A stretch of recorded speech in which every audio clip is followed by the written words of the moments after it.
পারলে এই বুড়ো মানুষটাকে পারলে মাফ করে দিও। আর তোমার কাছে একটা মিনতি মা, আমার পাগল ছেলেটারে তুমি ফিরায় নিয়ে আসো। আমি আমার ছেলেকে চিনি তো, আমি জানি যে সে কত অভিমানী। তুমি গিয়ে শুধু তাকে বলবে যে তুমি বাড়িতে ফিরে না আসা পর্যন্ত তোমার বাবা এক ফোঁটা পানি পর্যন্ত খাবে না। যাও যাও মা, যাও।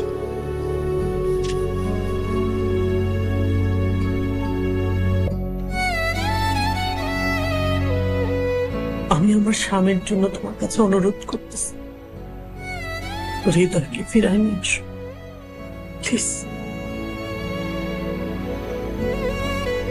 আমি কথা দিচ্ছি, আমি ফিরিয়ে আনবো হৃদয়কে।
তুই এখানে?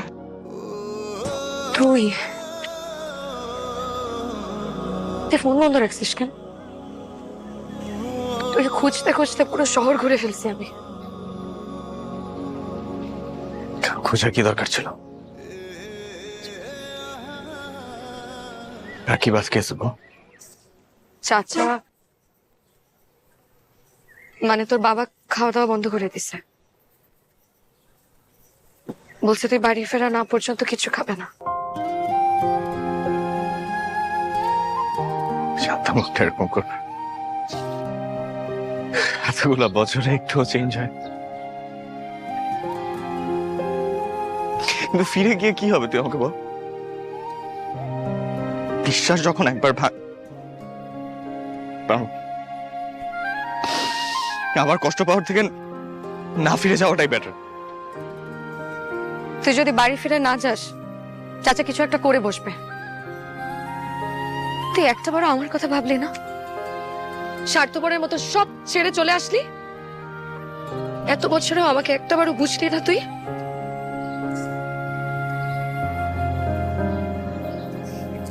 চুপ, আজকে আমি কথা বলবো।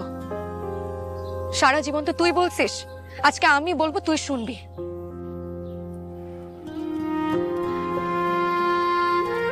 ছোটবেলায় আমি তোকে যখন বলছিলাম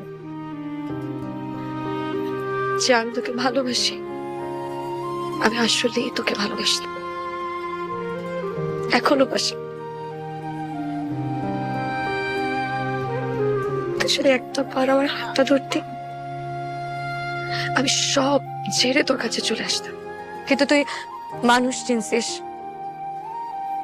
দায়িত্ব চিনছিস, সম্পর্ক চিনছিস। কিন্তু একটা কথা জানিস, আমি পারবো না। কি পারবি না? তোকে ছাড়া থাকতে পারবো না আমি।